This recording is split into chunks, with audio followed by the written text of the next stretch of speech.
하나님,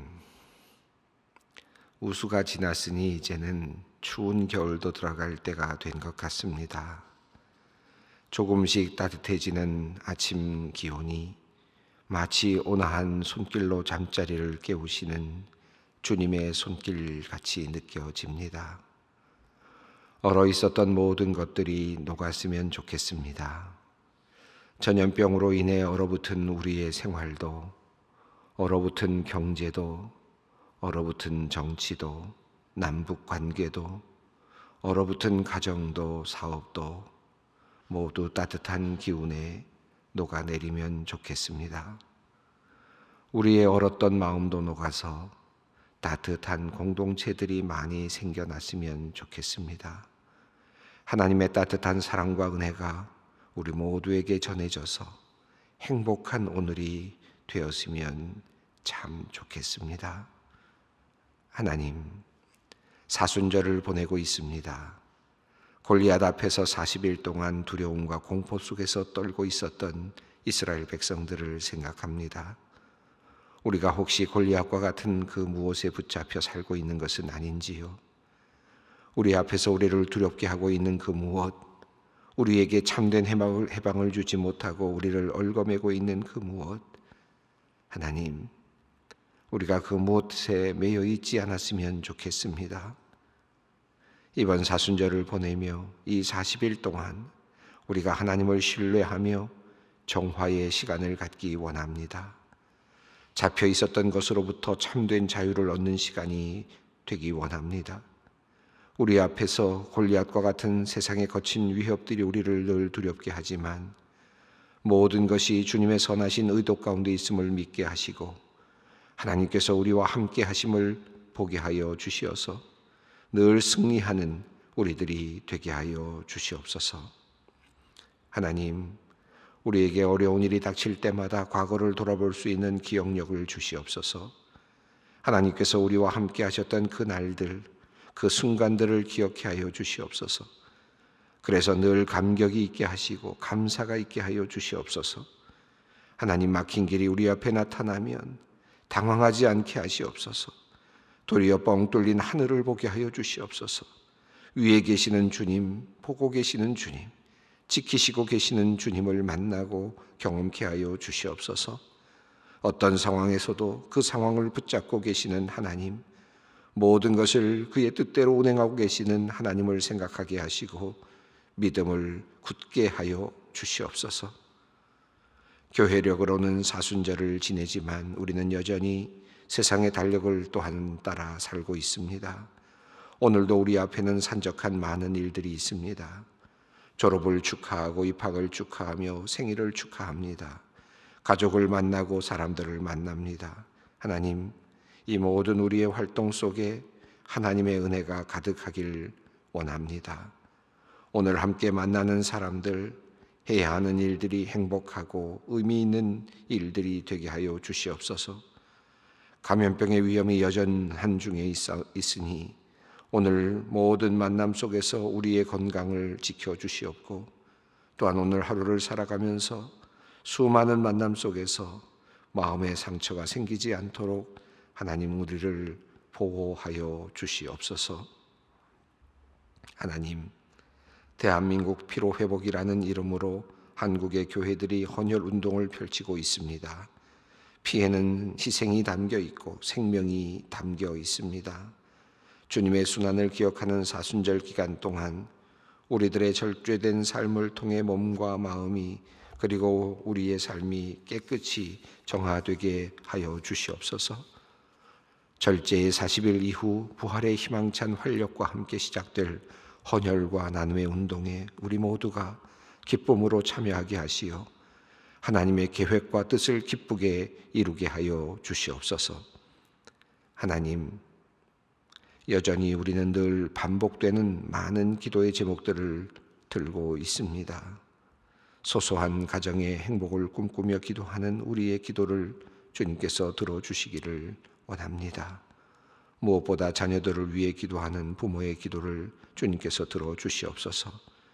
자녀들이 좋은 배우자를 만나기를 원하며 기도하는 부모의 기도, 코로나로 꽉 막힌 자녀들의 취업, 유학, 진로를 위해 기도하는 부모들의 기도, 또한 자녀들이 하나님께 더욱 가까이 나아가기를, 믿음의 사람이 되기를 간절히 원하며 기도하는 부모의 기도를 주님 들어주시옵고 응답하여 주시옵소서. 한없이 오르는 부동산 가격을 보면서 취직의 길도 잘 보이지 않는 상황 속에서 내가 과연 나의 인생을 잘 살아낼 수 있을까 걱정하며 고민하며 살아가는 젊은이들의 기도를 주님 들어주시기를 원합니다. 배우자를 만나는 일도, 아이를 낳고 가정을 꾸리는 일도, 취직하여 나름의 의미 있는 삶을 사는 일도 모두 나에게는 먼 일처럼 느껴지는 사람들에게 하나님께서 내가 너와 함께 하리라, 신앙의 선배들에게 약속하셨던 그 약속을 주시옵고 그들의 마음과 영혼을 붙잡아 주시옵소서. 옛날 이스라엘 백성들이 광야에서, 가나안 땅에서 하나님과 함께 하는 법을 배우고 하나님과 함께 전쟁하는 법을 배웠듯이 이들이 하나님과 함께 하는 법을 알게 하시고 배우게 하시고 하나님과 함께 이 세상에서 불가능을 가능으로 만들어가는 법을 배워가게 하여 주시기를 원합니다. 기도의 힘, 기도의 능력을 주님 알게 하여 주시옵소서. 오늘은 우리 소망교회가 코로나19 심각 단계 발표와 더불어 예배당의 문을 닫은 지 꼭 1년이 되는 날입니다. 참 긴 시간을 잘 견디게 하신 하나님 감사합니다. 여전히 흩어져서 예배하고 있는 우리 모든 소망의 성도들을 주님 지켜주시옵소서. 그들의 몸과 마음과 영혼을 흠결 없이 지켜주시옵소서.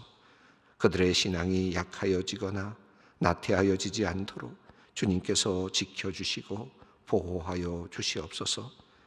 지금도 코로나19로 우리 교회와 한국교회 그리고 온 세상이 어려움을 당하고 있습니다. 하나님, 우리 모두 예배당에 함께 예배드리는 그 회복의 날이 속히 오게 하여 주시옵소서. 소망의 성도를 위해 기도합니다.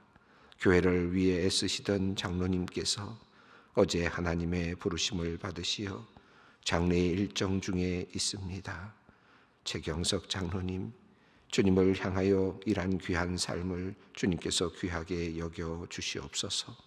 슬퍼하는 유족들을 위로하여 주시옵고 하늘의 소망으로 가득 채워 주시옵소서. 한파로 인한 전력난 때문에 전면 중단된 미국 현지 생산 라인을 정상화하기 위해 기업에서 긴급 파견된 젊은 집사님이 있습니다.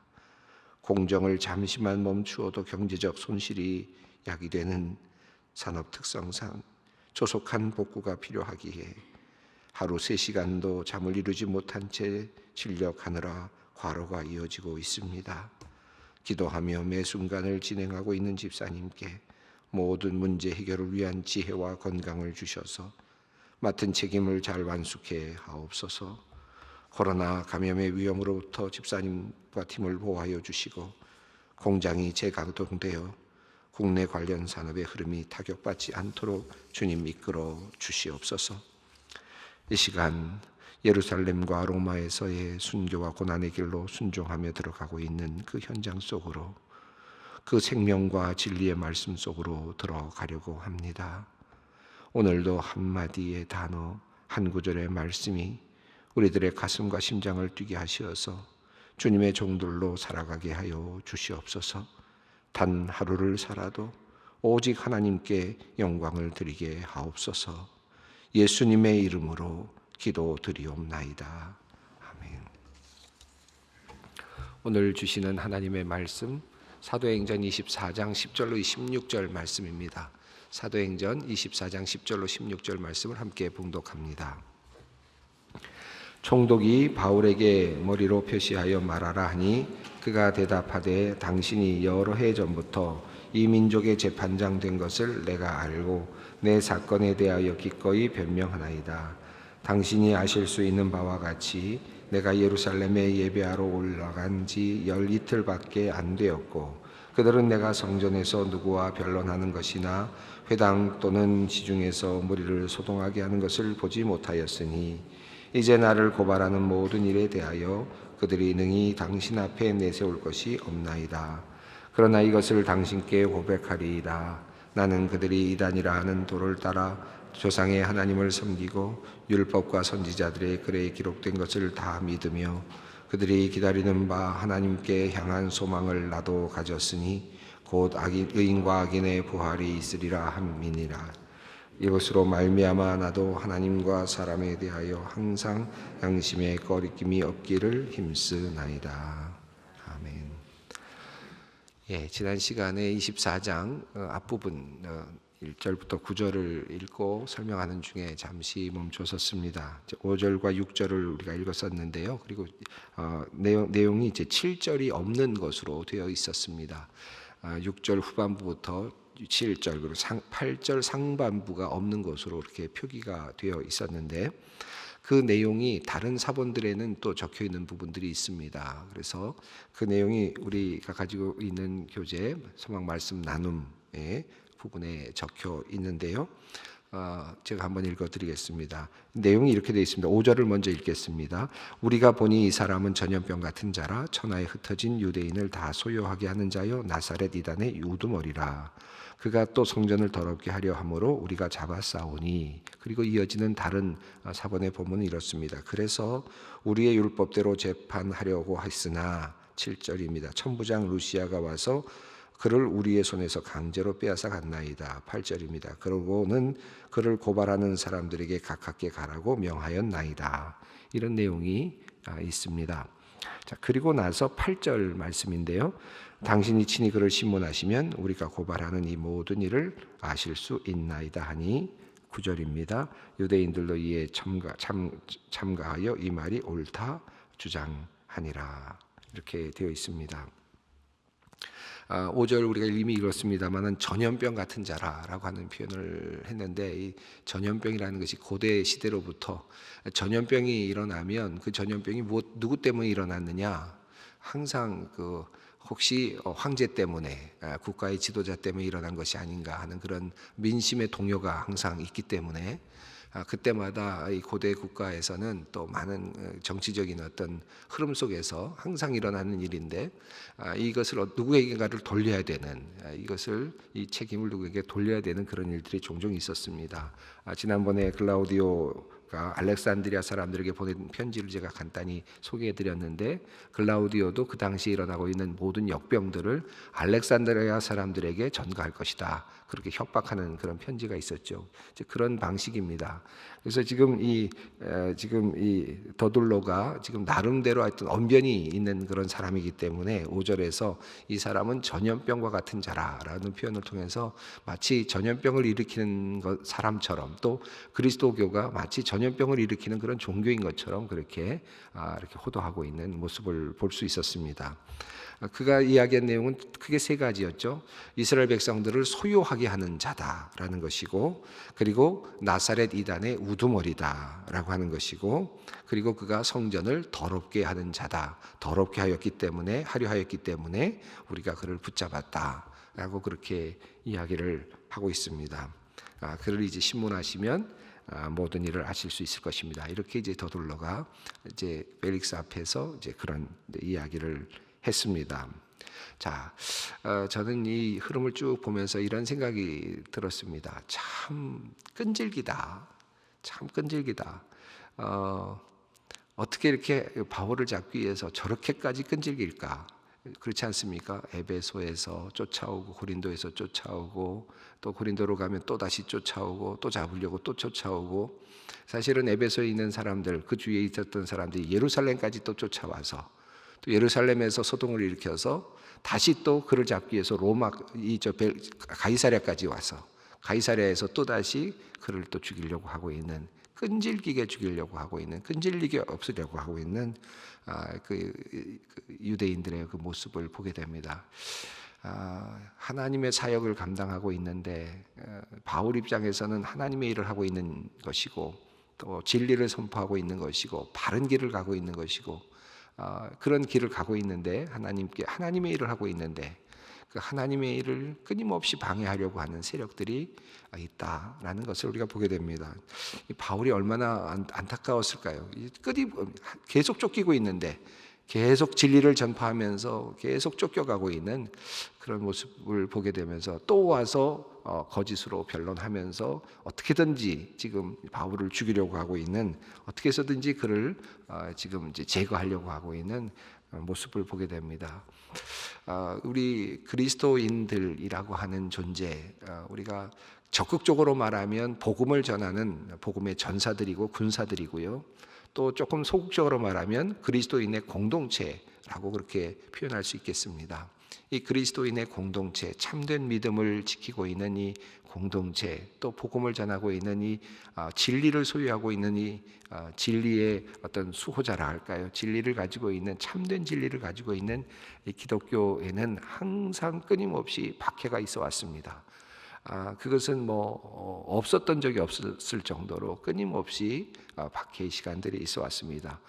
기독교가 성할 때는 성한 대로, 발전하고 있을 때는 발전하는 대로 또 다른 박해가 있었고, 또 어렵고 힘든 시간에는 또 다른, 힘이 약해졌을 때는 또 다른 박해가 있었습니다. 이것은 어쩌면 이 세상의 권력이, 세상의 영이, 악한 영이 끊임없이 그것을 방해하고자 하는 그러한 어쩔 수 없는 이 세상의 어떤 흐름이 아닌가 하는 그런 생각을 해보게 됩니다. 지금 바울은 복음을 전하고 있고 기독교의 그 귀한 일을 감당하고 있는 상황인데 그를 어떻게 해서든지 죽이려고 하고 있는 그런 모습을 보게 됩니다. 저는 이 장면을 보면서 터미네이터가 생각이 나는데, 마치 그때 장면처럼 이렇게 상상이 될 때가 있어요. 왜냐하면 터미네이터 같은 경우도 이제 인류의 미래를 구하기 위해서 한 사람이 이렇게 있다는 것인데, 그 전제를 가지고 그를 죽이기 위해서 미래의 로봇이 와서 이렇게 그를 죽이려고 하지 않습니까? 또 그를 또 보호해 주려고 하는 또 세력이 와서 또 돕고 있는 그런 이야기의 흐름을 보는데, 이 바울의 이 역사의 흐름을 본다면 마치 하나님과 세상 영의 전투가 아니었을까. 하나님은 바울을 통해서 지금 전 세계에, 지금 오늘날 우리에게까지 전해지고 있는 이 복음을 전하기 위해서 지금 바울을 보호하시면서 바울을 통해서 하나님의 역사를 이끌어가고 계시는데, 끊임없이 지금 바울을 죽이려고 달려들고 있는 세력이 계속 쫓아오고 있고, 또 죽이려고 또 찾아오고 있는데, 하나님께서 적절한 시기에는 막으시고, 적절한 시기에는 로마 군인을 통해서 막으시고, 적절한 시기에는 하나님께서 다른 여러 가지 방법으로 또 도망가게도 하시면서 그렇게 막으시면서 지금 진리의 선포, 이 복음의 선포가 이루어질 수 있도록 지금 돕고 계시는 하나님의 모습을 보게 됩니다. 이런 안타까운 이제 상황 속에서 바울이 계속 밀려가고 있는, 쫓기고 있는 이제 그런 죄를 지어서가 아니라 복음을 전하기 때문에, 진리를 전하기 때문에, 하나님의 역사를 이루기 위한 원대한 하나님의 역사의 그 중심에 있기 때문에 그가 지금 그렇게 쫓겨가고 있는 모습을 보면서 참 안타까우면서도 우리 자신들도 다시 돌아보게 되는 그런 장면입니다. 자, 오늘 본문 10절 말씀 함께 읽겠습니다.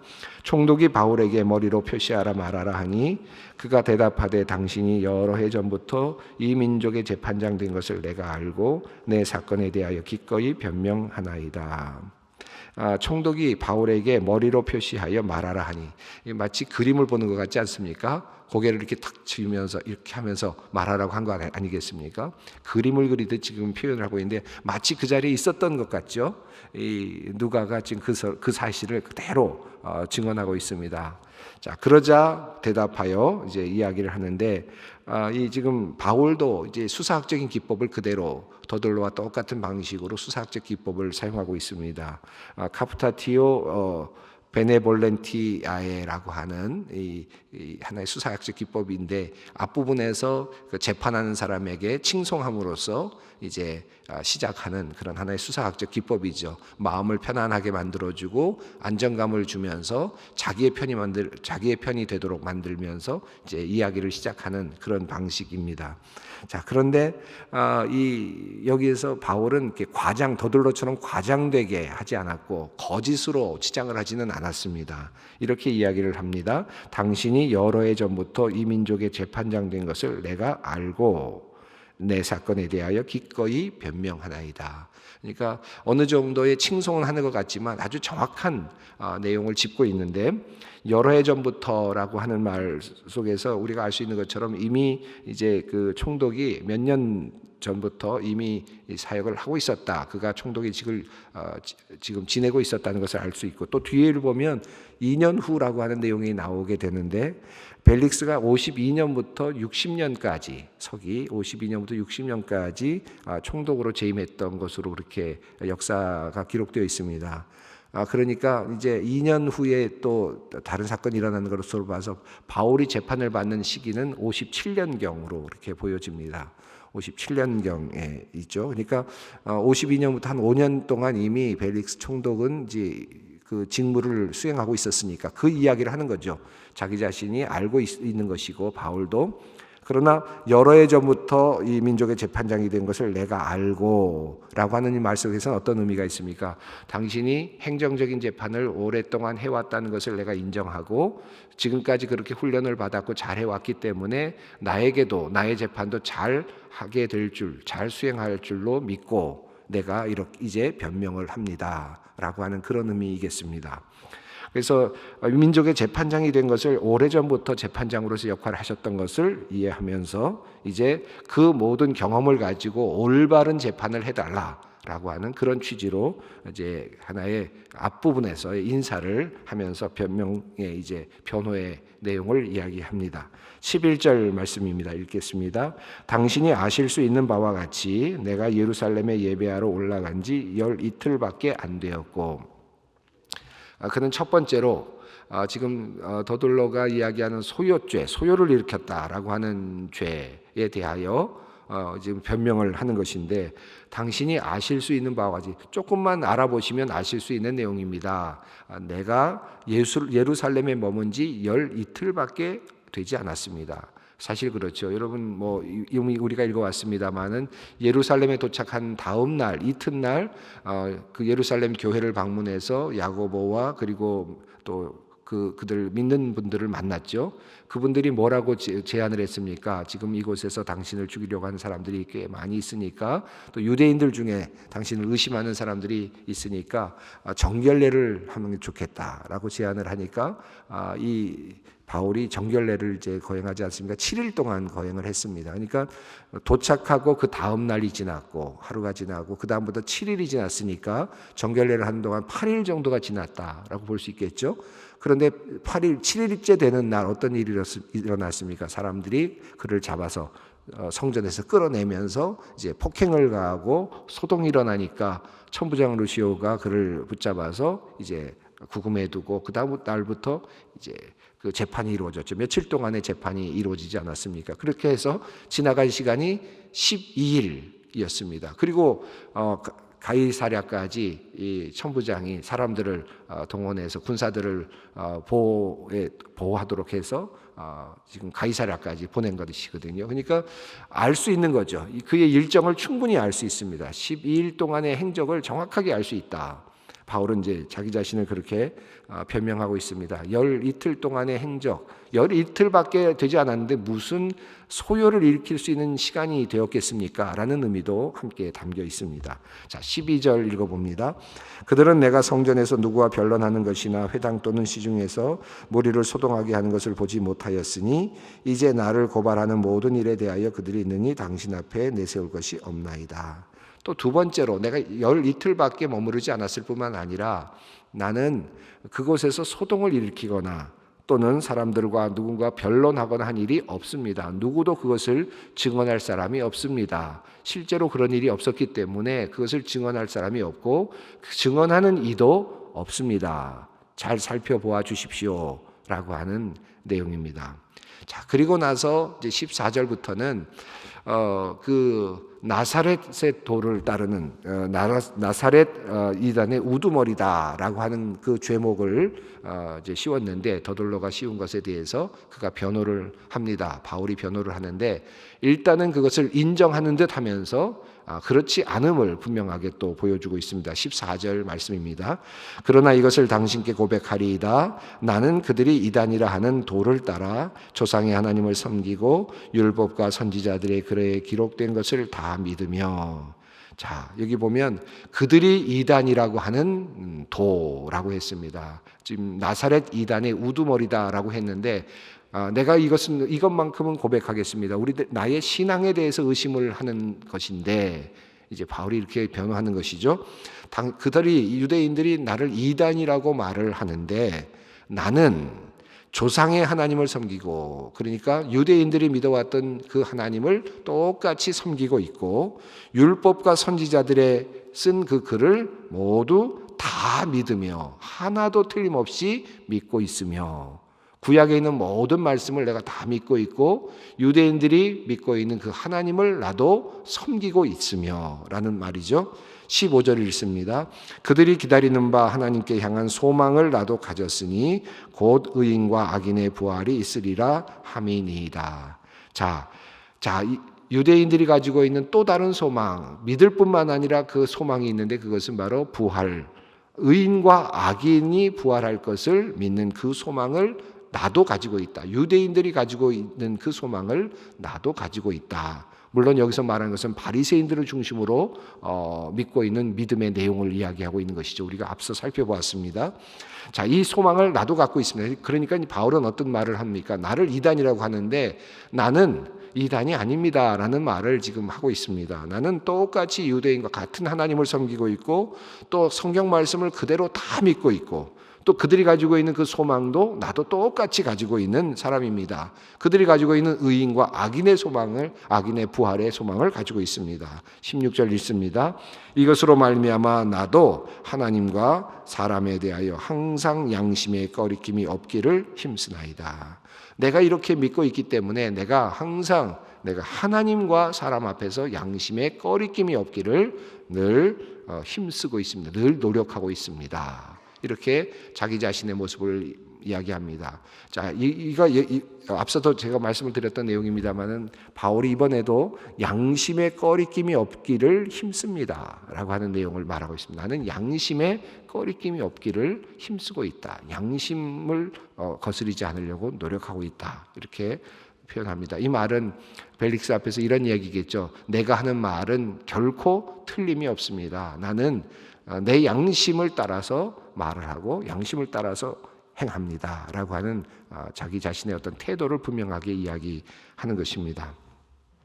한 가지만을 여러분께 또 이야기를 드리고 싶은데 저기 보면 16절에서 항상 양심을 따라 힘씁니다 라고 했는데 그 양심을 따라 힘쓰는 이유가 뭘까? 것입니다. 여러분에게도 양심이 있죠? 양심 없는 사람은 없죠? 다 양심이 있습니다. 근데 여기 양심을 따라 행하는 이유가 뭘까요? 우리는 왜 양심을 따라 하죠? 왜 양심을 따라 삽니까? 그게 맞는 것 같아서 양심을 따라서 살 수 있죠. 근데 사실은 깊이 많이 생각해 보지 못하는 것 같아요. 근데 바울이 이 본문에서 15절, 16절에 이렇게 이야기합니다. 바울이 자기가 양심을 따라 사는 이유가 있다라고 말하면서 무엇을 이야기하느냐 하면 곧 의인과 악인의 부활이 있으리라 함을 내가 믿기 때문이다.